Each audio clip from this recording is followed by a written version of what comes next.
For me, kayak fishing is simple. A boat, a paddle, a fishing rod, and unspoiled water. The fish are big. The chaos is beautiful. It's angling's addictive final frontier, and I'm hooked. I'm Gregory, and this is Hooked on Wild Waters.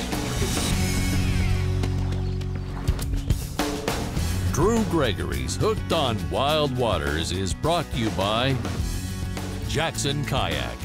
We make fun. GoPro. Be a hero with GoPro. Bending Branches. Pretty, smart paddles. And Yak Attack. Rigging the dream. If it was easy, everybody'd be doing it.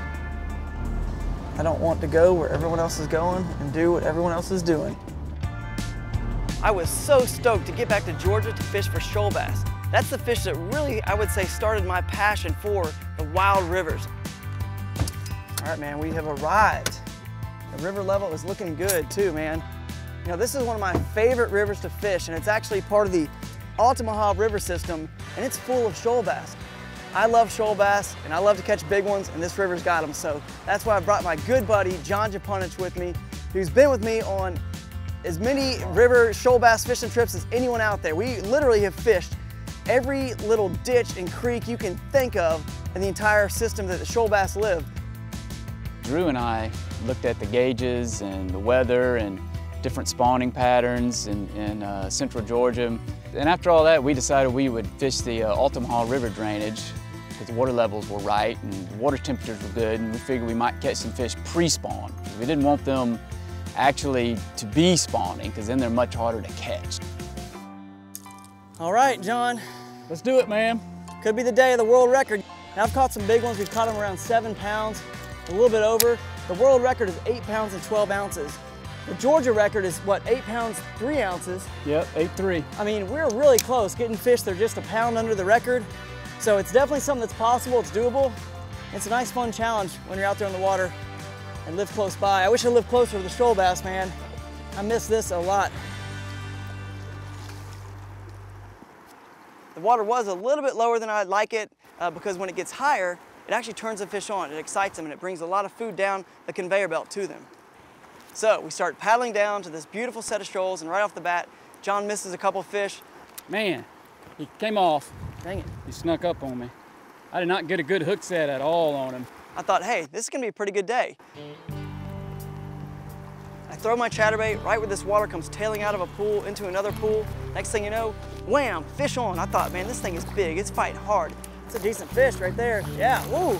All of a sudden I get it up to the boat and it's like a 3-pound fish. And then I remembered, man, these shoal bass do fight hard. Yeah, it's a nice fish. It's a nice fish. This is about almost a 3-pounder. This is sort of almost average size for this watershed. And I am not gonna complain about that, but look at this. The bait is all the way down her throat. I mean, they are just feeding heavy and they don't want to make a mistake. They want their meal fast. And she hit it hard and fast. So I can get it out. There we go. Came out nice and easy. All right. We make our way down several more rapids and shoals. John gets to a really good pool, throws bait in, fish on. It's a monster. It's got a good one. Oh yeah. Big fish. Big fish. Get him, John. Oh yeah, big shoal bass. Look at the size of that thing. You can get him in the setty. You got him, man. He engulfed that thing. Look at that. He spit up a fish. He spit up something. Get him, John. Woo-hoo! Here you go, Shoaly. Give me a little high five, buddy. It's like old times right there. You know, one thing that I think is the coolest about the shoal bass is the fact that its scientific name actually is Micropterus cataractae, and that means fish of the waterfalls. And that's so fitting because the fish really do live right there in the waterfalls. Well, that is a beauty. That's what we came here for, you know, some of these bigger shoal bass. And you can see how fat it is. It's really about to spawn here shortly. Shoal bass have a very restricted range. They're native only to the Apalachicola River Basin, which would be basically the Chattahoochee River and the Flint River systems in Georgia and Alabama. This is a fish that only can persist in free-flowing rivers. It requires shoal habitat in order to spawn and reproduce successfully. Hopefully we can get a bigger one than that even. They get a lot bigger, just think. Yeah. That's only half the size of the world record, not even less. Yeah. The biggest thing is movement, migration patterns. They do make these long, in terms of hundreds of miles, migrations to spawning areas. And so that is certainly something that sets them apart from almost any other bass species or even a sunfish family. They're very unique that way.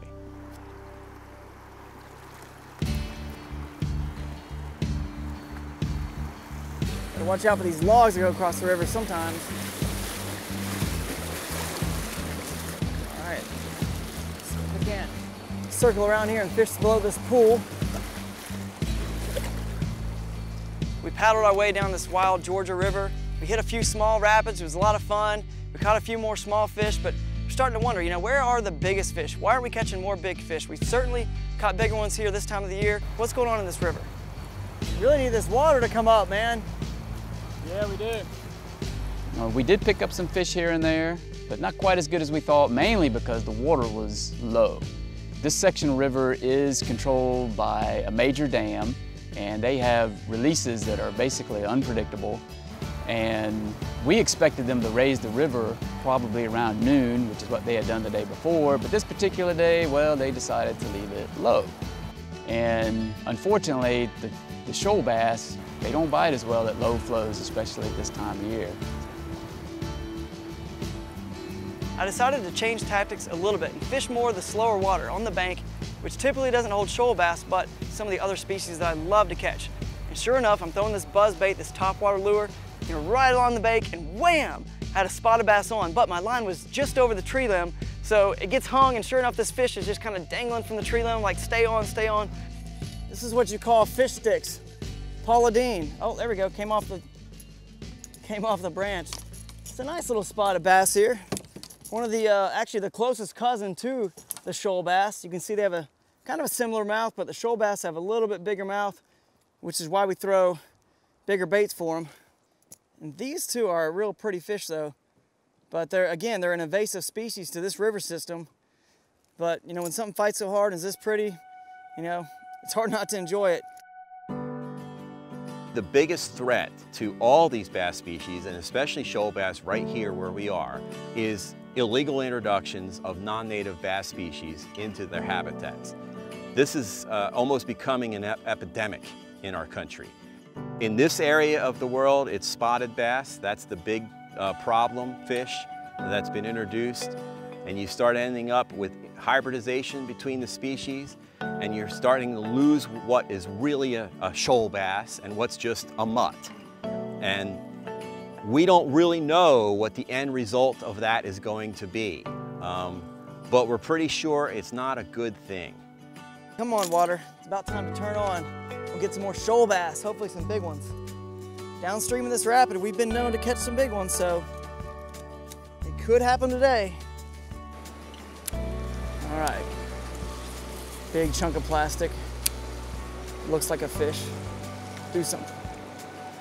So we got to this really good pool. I actually call it a 6-pound hole. And during the pre-spawn, literally your first or second cast in there, boom, it's gonna be on. You're gonna hook up with something good. We should still be able to get one here, man. So when we got there and I threw 2 or 3 casts and nothing happened at all, I knew right then, these fish are not pre-spawn anymore. That's the problem. All right, I guess they ain't biting here. I know hard work usually pays off. My dad taught me that as a kid. And in this particular situation, there's a spot that most people don't want to get to. The rapids are really big, it's pretty dangerous, and actually you need to have good whitewater kayaking skills just to get in there. This is just where the river literally just drops off the face of the earth. You know, kind of stair steps down. Hopefully we'll catch some fish in here. Because shoal bass do like the shoals, and that's exactly what we got. A lot more than just a shoal. I mean, we got a huge rapid here. This spot right here should hold some fish. It took a lot of work to get to this spot, but I was really hoping my hard work would pay off. Fish, when they get up in this area, it takes a lot of hard work for them too. They're expending a lot of energy and burning a lot of calories. They're only gonna be up there for one reason, to get energy back and to feed.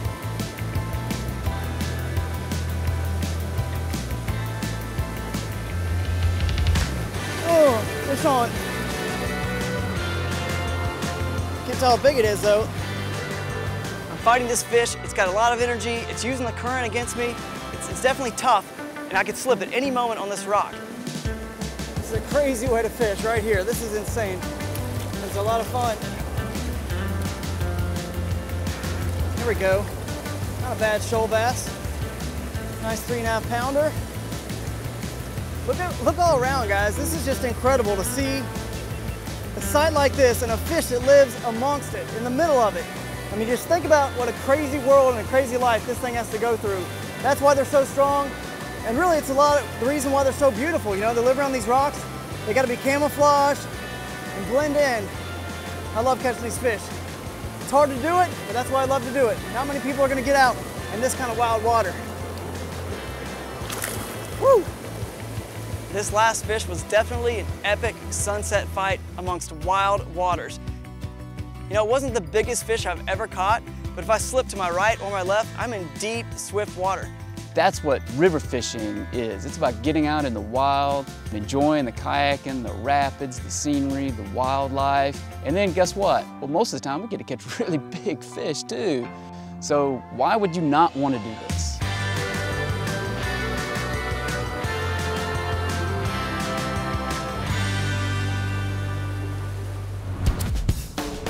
Drew Gregory's Hooked on Wild Waters has been brought to you by Jackson Kayak. We make fun. GoPro. Be a hero with GoPro. Bending Branches. Pretty, smart paddles. And Yak Attack. Rigging the dream.